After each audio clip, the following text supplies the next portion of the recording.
Hi there, Faraz here from the product marketing team at MoEngage.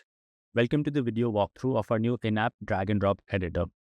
The new in-app editor gives you the ease and flexibility to quickly create and publish your in-app campaigns, helping you really unleash your creativity and create engaging in-apps.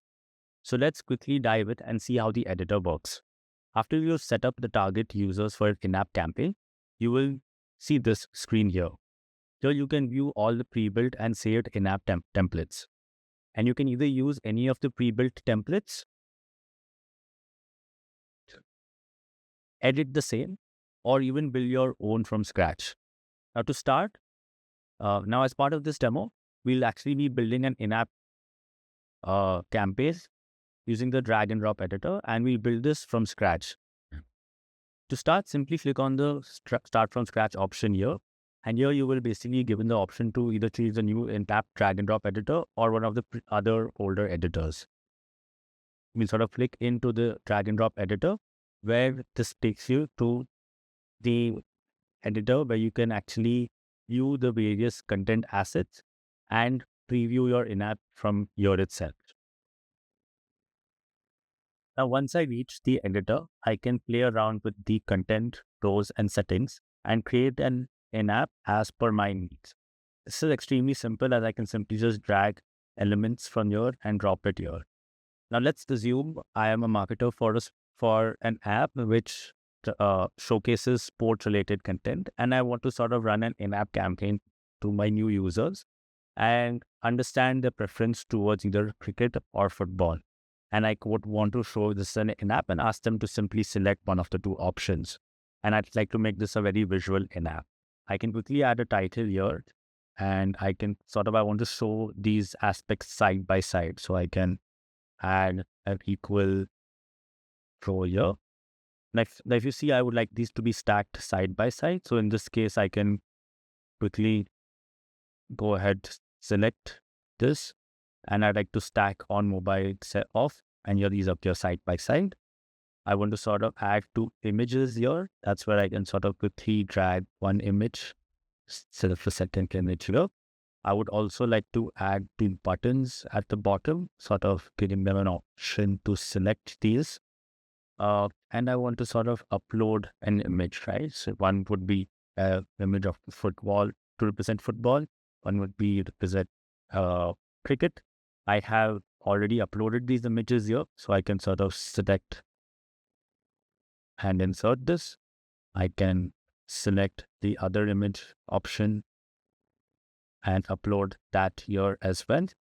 I want to edit the copy, but I can go and ask them what pose to transfer. Something that I do not need, and I can delete it.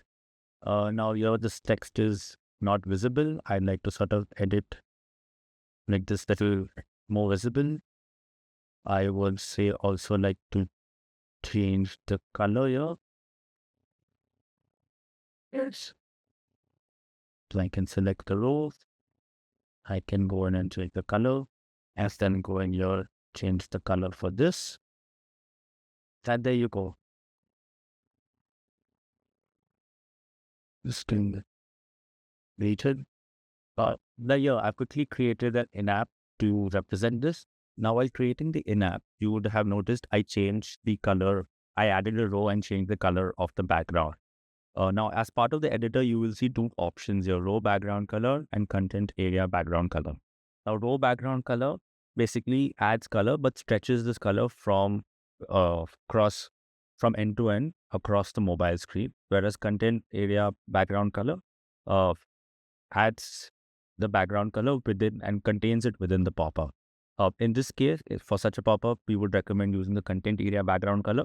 I can quickly go in and sort of change this here. I can mark this as transparent again and say I can change this to the blue that I had done before. As you see, this is contained within the pop-up area. I can do that similarly for other aspects here, right? I can select the row In this case, I've already added content area background color and changed this from change the row background color, and hence it's within the area pop-up. I can also sort of choose to edit various aspects of this. I can sort of change the button color, as you can see here, by just selecting it, going to the background color of that particular content block and changing that. To change the style, I can also select this and select the font and change the font settings. I can change the font weight as well as font size. As you can see, it's a very simple, easy to use editor that you can use by simply dragging and dropping aspects and seamlessly editing them. Now, to add close button and to give the user that ability to sort of continue his journey and close this in-app to maintain that user experience, I use a mix of content, rows, and add an image and mark that as a button. Now let's see how I can do that. I would like to add the cross right at the top, so I can sort of drag a row to the top. I can add a content block as an image, and here I can upload an X image and mark that as a button. Now let me see how I could do that. I've already taken the liberty of uploading an X image here, so I can sort of choose that. As you can see, there's an X image which comes here. I can align that to the right or left as I prefer. In this case, I'm aligning it to the right.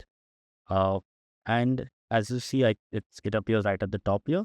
I would like to add an attribute here. I sort of navigate to the bottom, click on add new attribute, add class.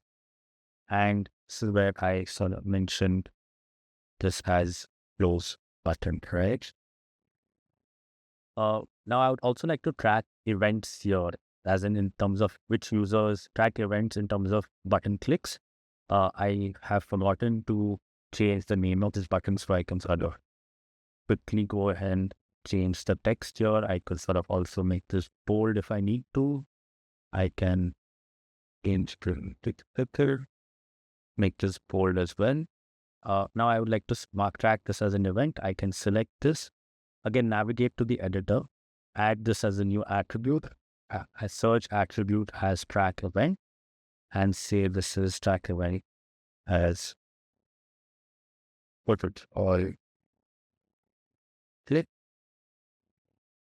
And I can do the same for cricket. I can select that with add new attribute, search attribute as track event and click. And there you have it. That's my in-app created here using the no-code drag and drop editor. I can toggle my template settings here by choosing to showcase this either in a portrait mode, landscape mode, or both. I can toggle and configure this to show up on different devices. I can also toggle to show this on both Android or iOS as a mirror, as in the same in-app, or I may choose to create a separate version for my iOS customers, right? As a final step, I may choose to preview this by actually showcasing this to myself for a set of smaller customers, and I can go ahead and publish my campaign. There you have it. That's a simple, easy to use drag and drop in-app editor.